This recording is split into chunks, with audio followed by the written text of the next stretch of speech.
Ada yang tanya di thread ya. Jadi kenapa kok bikin thread Masnya? Kok KWH token PLN ini kok ribet ya? Kita udah beli token, saya naik tangga ini ya, buat ngisi tokennya. Kenapa nggak bisa langsung gitu ya? Sebenarnya bisa langsung ya guys ya. Bisa dibuat seperti paketan HP ya. Paketan HP bisa nanti tokennya otomatis habis, kalau ngisi otomatis hidup. Sebenarnya bisa aja.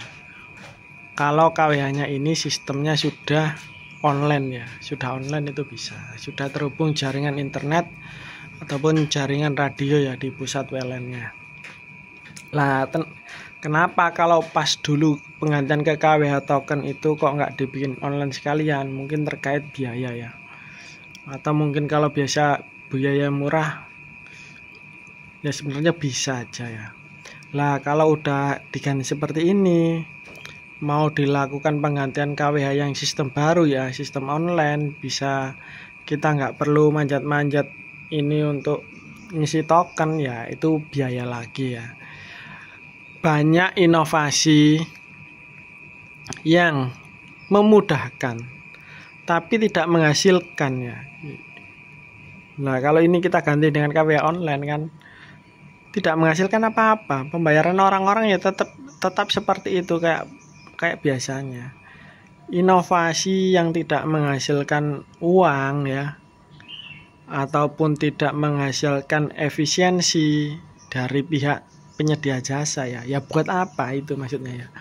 Memang buat pengguna memang bagus ya, mempermudah kita, tapi kan nggak ada penghasilan atau efisiensi yang didapatkan, malah kita nambah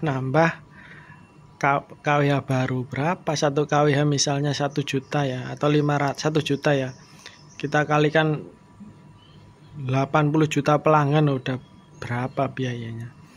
80 juta kali 1 juta itu berapa? 80 triliun, tapi nggak menghasilkan apa-apa ya, malah menghasilkan biaya, belum biaya internetnya ya, biaya servernya. Sebenarnya bisa-bisa aja guys ya, itu tadilah. Mungkin menurut PLN lebih baik sistemnya yang ribet pelanggannya ya, jadi harus naik-naik tangga seperti ini.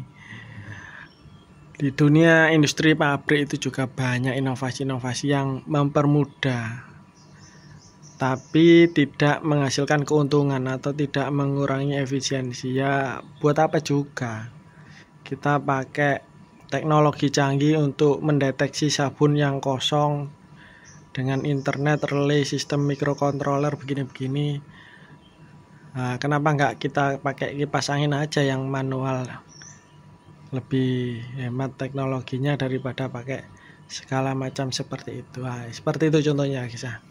Jadi inovasi membuat KWH online ini memang bisa dilakukan ya, tapi untuk mungkin 10-20 tahun ke depan ya, ketika KWH ini udah batinnya udah oke ya, udah menghasilkan banyak laba, jadi bisa diganti KWH tua-tua itu satu persatu dengan menggunakan sistem online. Kedepannya pasti online guys ya, soalnya teknologi pasti makin lama makin maju, jadi pasti lama-lama nanti sistemnya online. Kita nggak perlu naik-naik bangku seperti ini lagi ya. Tapi ya nanti kalau PLN-nya udah untung banyak, terus KWH-nya ini juga KWH-nya udah ada luarsa, udah tua lah, udah 10-20 tahun atau 30 tahun yang perlu penggantian. Mungkin penggantian kedepannya bisa dilakukan dengan KWH yang sistemnya online.